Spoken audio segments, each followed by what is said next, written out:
If you're new to golf but want to be able to fake it, you're in the right place. In this video, I'll cover basic golf terms and the do's and don'ts of general golf etiquette. The first step is to look the part. Get yourself a pair of golf shoes and a glove for your dominant hand. Also, a collared shirt is required, and every golfer must have their own golf clubs and golf bag. When you get on the golf course, you'll hear a lot of golf terms, so here are the basics. The tee box is where you hit your first shot for every hole. It's the only time you'll use a tee in golf. The green is the short grass where the hole and the flag are located.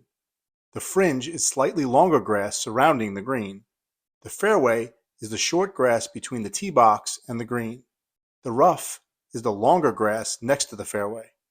A bunker is a sand trap, sometimes referred to as the beach. When you have a bad shot and you want to do it over, it's called a mulligan.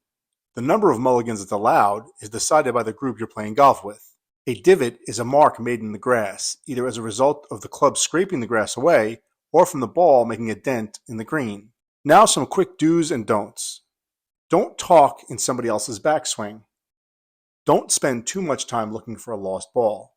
It's okay to spend a minute or two, but after that, just accept that it's gone and move on.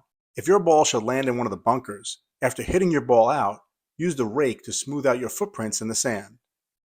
If your ball lands close to the green, but not on it, grab 2 clubs from the cart before walking to the ball. That way you don't have to go back to get your putter after getting the ball onto the green. You should always repair divots that you make to keep the golf course looking nice.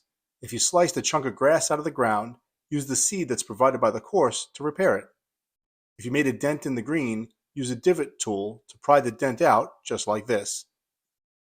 The shortest path between the ball and the hole is considered a player's line. Don't step directly on another player's line when they're on the green. If your ball is possibly in the way of someone else's line on the green, you should mark it by placing a marker behind the ball and then picking it up. You don't need a fancy marker to do this. A coin works just fine. When it's your turn to putt, just place the ball back where it was and remove the marker. And probably the most important thing, don't overthink it.